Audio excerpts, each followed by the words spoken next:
Kindred Souls by Aeris Walker. This story contains a content warning for gore and death. Skin sagged on his bones like melting wax. A chunk of flesh had pulled away from his bicep and hung like a red tongue. Deep lacerations on his shoulder revealed gashes of congealed blood and tissue. Fitzgerald Nicholas Bartleby, Jerry, as he was known in life, sat on a bench, watching children laugh and squeal as they chased each other across the unnaturally verdant astroturf on the local playground. Jerry came each morning and chose the same wrought iron bench in the center of the park. It was his favorite ritual.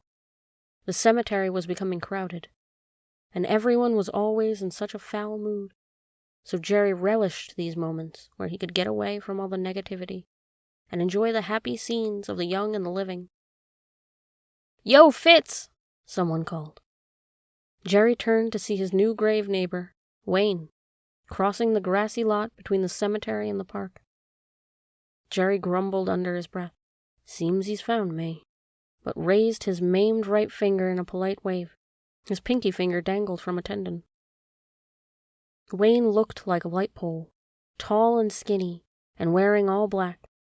He was covered in patchy sore, with teeth beyond restoration, and cheekbones that jutted out of his face in hard, sharp angles. "Good morning, Wayne. Looks like you've discovered my hiding spot." He joined Jerry on the bench and rubbed his palms together. "Man, you've been holding out on me. Look at all these hot mamas." He craned his neck, not even trying to be discreet.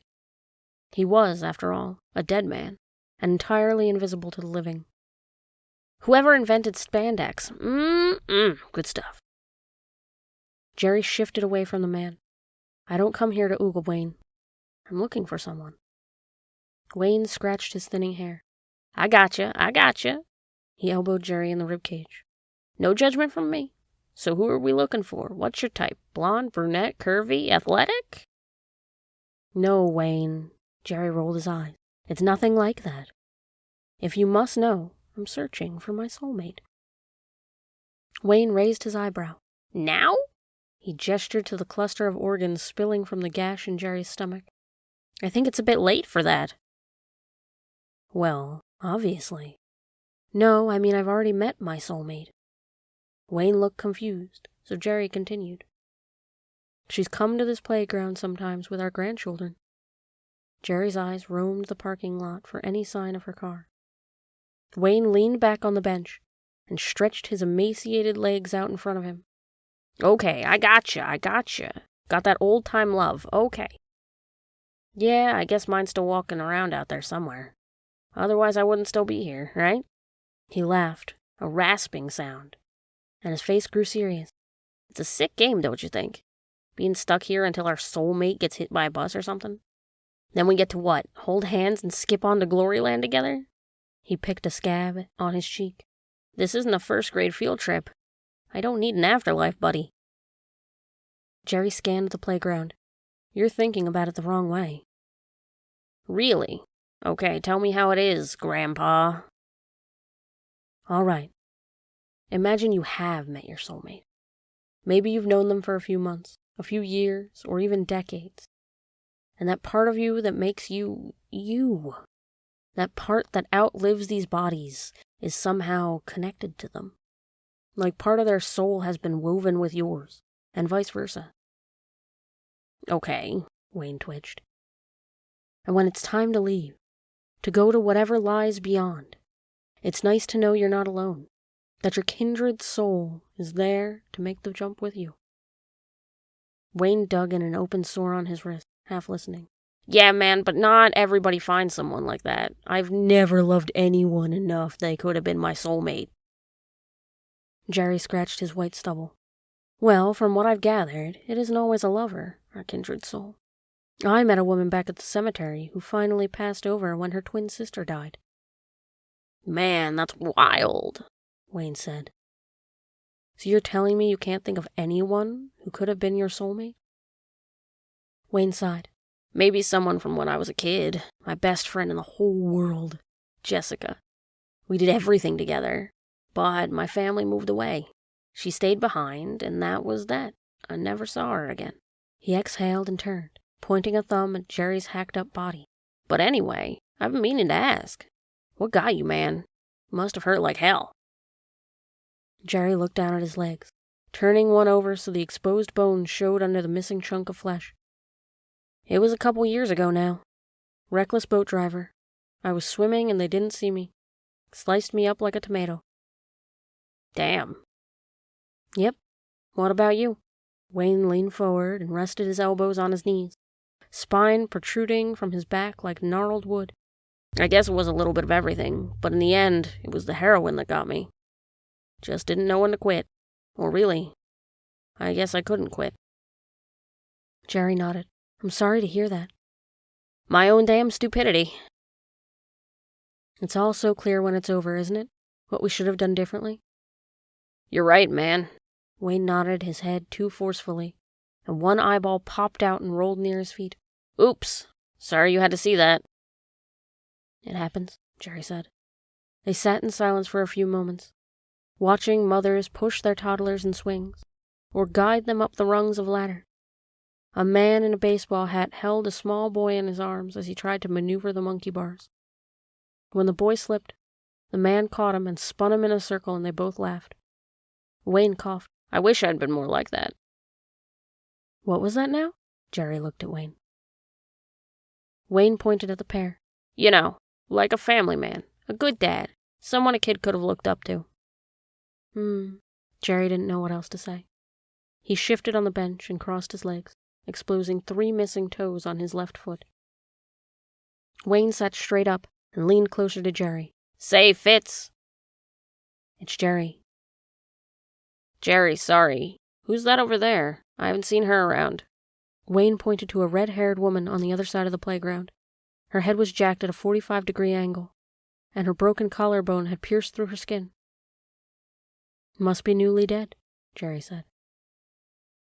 Wayne stood up, stretched his scab-covered arm, and strode towards the woman. Dead or not, she's still hot. Wish me luck, Fitz. It's Jerry, but the comment went unnoticed. Wayne had already ducked under a slide and was making his way towards the broken-necked redhead. Jerry sighed and let his eyes wander around the playground. He paused to watch a small girl with wild curls gather rocks by the edge of the playground. She had collected too many to fit in her tiny hands, so she sat down, took off her shoes and both socks, and began to fill them up with rocks. The fabric sagged with the weight of them. Her mother noticed and tried to dump the new rocks out and put the socks back on her feet, but the girl threw herself on the ground and began to sob. Oh, just let her have the rocks, Jerry laughed to himself. As the girl lay on the ground crying, another child came and knelt over her, apparently concerned by the outburst. She patted the crying girl on the head, offered her a wilted dandelion, then stood and ran back to her caretaker. Jerry lit up when he noticed the do-gooder was his very own grandchild, and she was running back to his Brenda, his soulmate. Brenda embraced the girl and kissed her on the ear. Then she shooed the children off to go and play, a boy and a girl. They're getting so big, Jerry thought. He watched the boy pump his legs on the swing, going higher and higher. The wind ruffled his hair and whipped it around his face. The girl had already made another friend, and together they were pretending to cook with sticks and grass. Jerry felt an ache in his displaced guts, a longing to be near them, to smell the sunshine in her hair, to feel the sticky hands in his own. He believed he was crying, though no tears came. A shadow crossed over Jerry as his dear Brenda walked to the bench and lowered herself beside him. It killed him all over again that she couldn't see him, couldn't hear him. The sight of her next to him almost convinced Jerry he was alive again, that everything was as it used to be. He reached out his good hand, the one with all the fingers still intact, and caressed her cheek. Brenda inhaled sharply and touched her face where his hand hovered, contained in its separate dimension, hidden by the veil of death. She tucked her hair behind her ear and smiled. Jerry could see where grief had left its mark, in the lines on her forehead, in the droop of her lips. But she was more beautiful than ever. He wanted nothing more than to be reunited, but wouldn't wish a single second to be taken from her allotted time on earth. "Grandma, come try my soup," the girl called, holding a fistful of moist grass. Brenda laughed and rose from the bench. "Coming!" Jerry followed Brenda and the children around the playground, standing nearby as they shot out of the slide or spun on the merry-go-round. And when they all packed up to leave, he walked as far as he could until he reached the perimeter of his freedom, the farthest he could wander from the confines of his burial place. He looked on as they loaded into the car and drove away, blowing a kiss as the car finally turned out of view. "I love you all." Jerry trudged back towards the cemetery, feeling older and deader if it were possible. Then he stopped and squinted as a ball of orange fluff bounded from the graveyard. Its tongue flapped as it sped past Jerry, barking, "What in the—" "Jessica, is that you?" Wayne ran towards the yapping Pomeranian, arms wide open. "Jessica, come here, girl!" He knelt and embraced the dog, who licked his patchy, pockmarked face. Then a light exploded from in between them, wrapping them in a syrupy bubble of some unearthly substance, and in a flash, they were gone.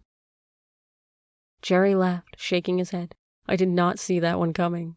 He continued towards the cemetery, thinking about another one of his grave neighbors, an interesting fellow who wholeheartedly insisted that his cat was his soulmate.